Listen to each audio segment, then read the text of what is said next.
Hello, we are going to start a new coursework and we'll have the discussion that what is going to be inside this coursework. Now we are starting with the first unit, that is Introduction to Systems Engineering.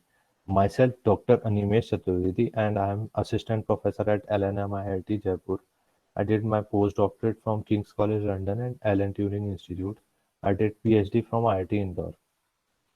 In this coursework, Introduction to the System Engineering Unit 1, we'll see interdisciplinary science, engineering and management, system theory, systems thinking, system development life cycle, synergy, project management. We'll see the engineering domains, various engineering domains like mechanical engineering, electrical engineering, etc.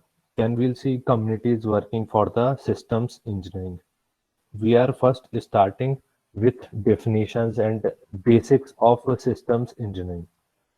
What is systems engineering? It is interdisciplinary, you can say, an interdisciplinary field that works for the engineering and management domain for the focusing of design analysis of the system, integration of various components of the system, testing of various components of that system, and testing the whole system as well. Then further maintenance of the large system, and then operating it and doing the analysis and doing the evolution of that whole system from different versions.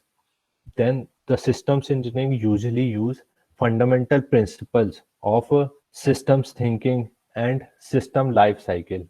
So we'll see all these principles in detail. Then systems engineering definition, which has been evolved a lot because it was an old field. In 1957, it was said as on large scale system problems, teams of scientists and engineers, generalists, as well as specialists exert their joint effort to find a solution and physically realize it. What does it mean? There was a large scale system which has a large problem in itself. Then many persons like scientists, engineers, generalists, or some special experts were there, which completely joined together themselves and put the effort to produce some solution and realizing it physically means making a system exist means in the reality. So this was the definition was given in the 1957. The next definition is came up on 1965, which says that each system is an integrated whole even though composed of diverse specialized structure sub-functions. What does they say? They say that there was a system which has been developed and each system is made up of integrated components and they are being composed together and they are of diverse field and they have some specialized structure when we broke those structure into sub functions. So these sub functions, specialized structure and diverse components composed together will work and integrated together and they make a whole large system, and this is what it means by each system is an integrated of a diverse specialized structure and sub functions. Next, the definition is further evolved in 1995. NASA defined systems engineering like this: a robust approach to design, creation, and operation of a system. Then, the identification and quantification of systems goal, creation of alternative system, design concepts, performance of design track, trade, selection and implementation of the best design, verification that the design is properly built and integrated, and post-implementation assessment. So there are too many features which has been came up in the system engineering domain. All these system engineering domain features are being described in this definition. What are the features of the system engineering? Designing of the project before it was realized, then creation of that project means development of that project, then operating of that project means when we deploy that project somewhere and then executing that project. Then for the whole thing, what they have to do, they have to do identification and quantification. Identification means identifying the required problems or solution they want to do. Then quantifying the problem means they have some values that this is how they want to build that system for the larger goal for the realization. Then they have the creation with some alternative system design concepts, and then they do the performance analysis of that system, then implementation, best designs, and verification means testing of that system when it was being developed, then integration of various components together, and post implementation assessment means when you had already deployed, it was executing properly, then you do the assessment of whether it is was working according to expectation or not. So this was the definition provided by NASA in 1995. Next, so the next definition came up in the 2001 in the System Engineering Fundamentals by the Defense Acquisition University Press. So these system engineering domain was basically first started from the defense or the NASA like organization for the large systems like space shuttles they send, the rockets they launch. So these are the really large systems. For those systems, the system engineering domain was came up. What does the system engineering fundamental book says? It says that a system is an integrated composite of people, product, and processes that provides a capability to satisfy a need or objective. So in this definition, the people and product are also being included along with the process. And it also says that about the objective and satisfying the needs. And these are the important things about the system. So the first definition which was in this page is of system. And system is an integrated composite of people. Means system is built up of people, product, and process for some expectation of satisfying capabilities and objectives. Then systems engineering definition in the book was like this. System engineering consists of two significant disciplines: the technical knowledge domain in which the systems engineering operates and systems engineering management. There are two significant disciplines. First is the execution domain, and second one was management domain. So these two things are two significant disciplines, means execution operating domain as well as management domain. Then Ingozi in the 2004, a committee of the systems engineering said that an interdisciplinary approach and means to enable the realization of successful system. What does they say? They say that interdisciplinary means multiple disciplines could work together to enable and realize successful systems. Then in 2005, another definition came up, a branch of engineering which concentrate on the design and application of the whole as distinct part, looking at the problem in its entirely and taking account of all the facet and all the variable and linking the social to the technological. They said that designing application and having different part of components working together, and they came up together and they have some linking socially and making the system working together. So this was the definition came up in 2005, and there are many definitions which were there, and it will keep on evolving with time. Every year or every new concept or new thing came up in system engineering, the definition evolves. Then we'll see the systems engineering activities. So the systems engineering activities included development phasing, the baselines, life cycle planning, engineering processes, then life cycle integration, then integrating team. So all these things are coming together. When development and process were overlapped, then we can say that baseline was there. When development phasing and life cycle integration was overlapped, then we can say life cycle planning was there as the activity. When process and integration was there, then we can say integrated team was there. And the systems engineering management was the ultimate administrative level body for doing the management purpose.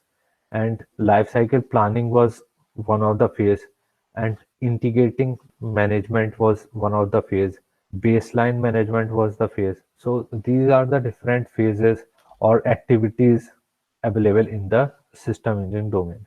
Next, system engineering activities. So basically, system engineering uses many tools to validate assumptions or theories for the internal interactions between the components.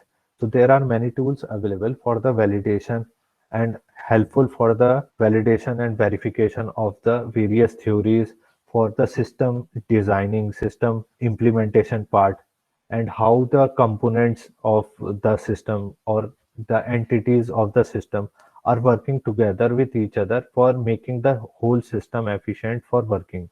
The system's architecture could be like the architecture designing when the system was not in the reality. So you need to discuss and decide what type of architecture you want to see in the system. Then you do the modeling, means how the system will look like. You do the simulation. Before implementing it, you try to make some visual representation of that system. Then you do the optimization, means when you have to do the implementation of large system, you try to do with the less amount of resource and try to optimize the resources. Then you do the system dynamic analysis, that how the dynamics of the system means multiple component working together and moving out together. You have to decide. Then analysis of that system, that how the system could be analyzed, these component could be analyzed individually, or these component could be analyzed all together in the single system analysis. Then you can apply fundamental mathematical way of statistical analysis on the data set of the system, and data set could contain the numerical values of various parameter of the system. Then you do the reliability analysis, how much reliable is the system. And then further, for the decision making for the administrator and manager of the whole system, you have to do the decision making analysis, and you provide some of the decision making results for them. Then the system engineering processes. So what are the systems engineering process? It basically encompasses manual and technical activities to define the product and which need to be carried out to convert a system definition to a significant detailed system design specification for product manufacturing and development. You have the systems engineering process, like you have encompassed various manual and technical activities together for defining particular project, and you have converted some of the significant amount of system definition, means you have predefined the system by yourself, and then you have did a proper specification, means details that how the system should look like in future for the product manufacturing and development purpose. Then you have the designing and development of a system can be divided into the four stages, each with different definitions. So there could be the four stages possible for defining or developing or designing that system. How, what are these four stages? Task definition, conceptual stage, design stage, and implementation stage. Task stage definition could be like how informative your definition could look like, means detailing all the information about future of that project or the system.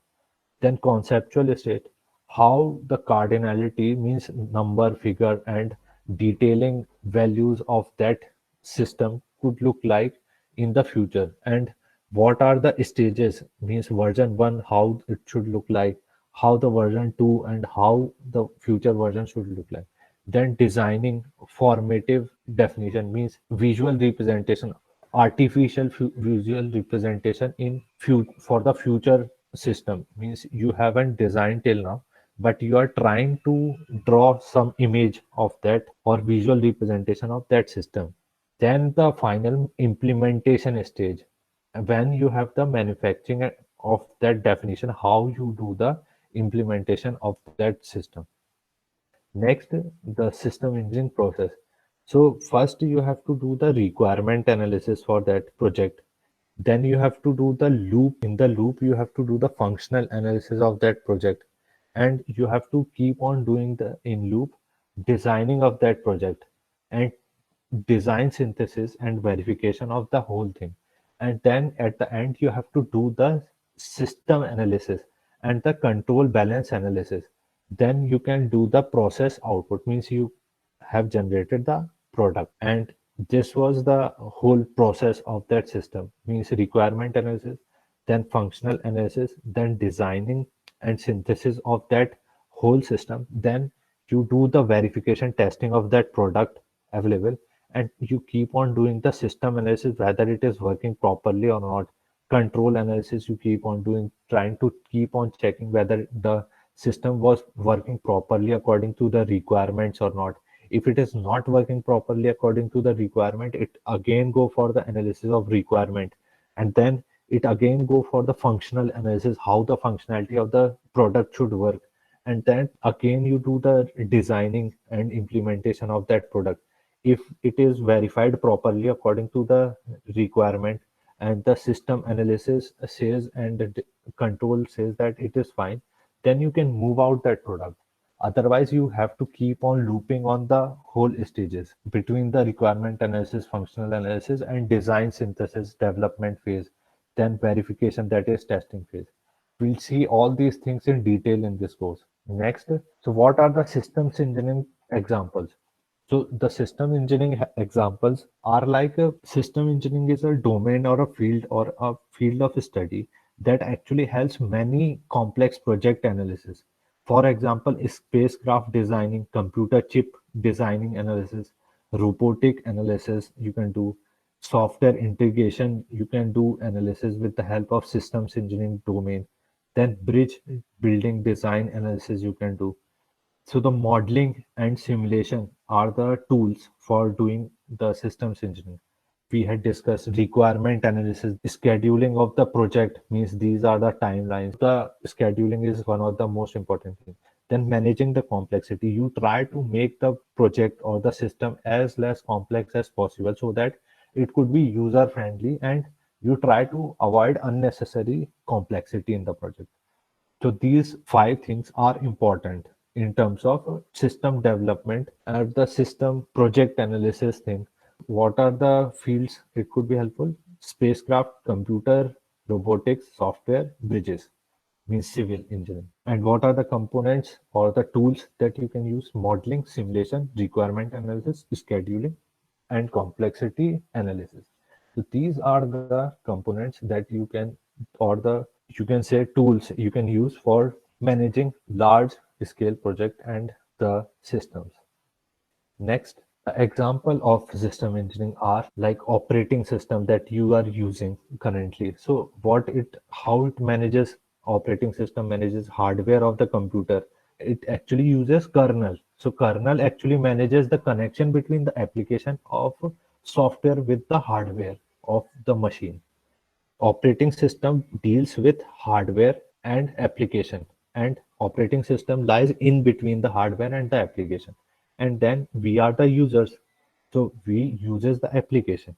And where these application are being kept, these application are being kept on operating system. And where this operating system was being kept, it was kept on hardware of electronic, which is containing CPU and memory and various other devices. And what is the part of that operating system which actually do the management thing or administrative thing? It is the kernel. So the kernel basically communicates between CPU, memory, device to interact and help the application to use the CPU, memory, and device. So application could use the CPU, memory, and device via kernel. This was the purpose of the kernel.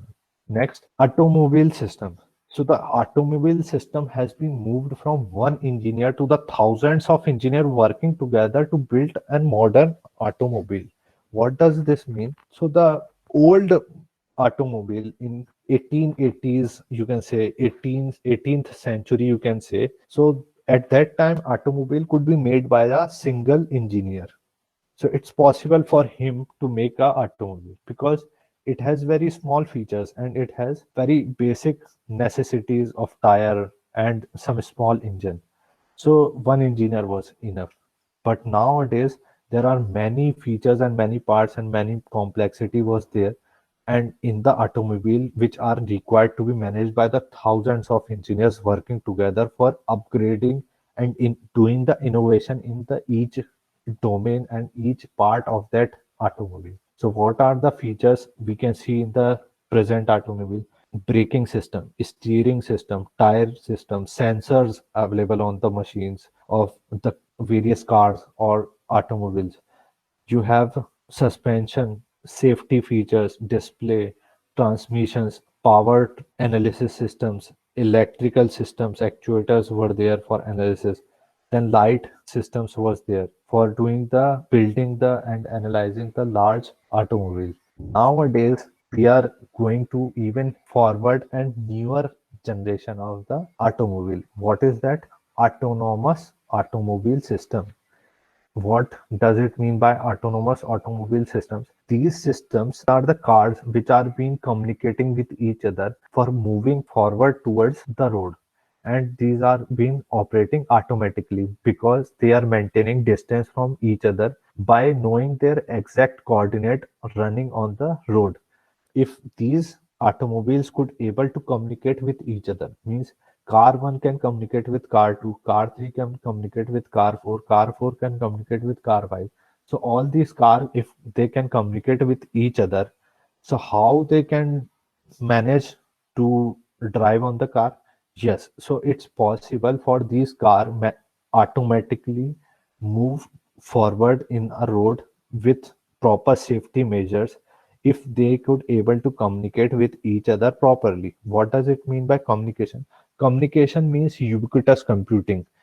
Ubiquitous computing helps to do communication of various machines, intercommunication, so that these machines can communicate with each other through internet or some form or some Bluetooth or some signaling things, and they can have managing safety feature by maintaining significant distance.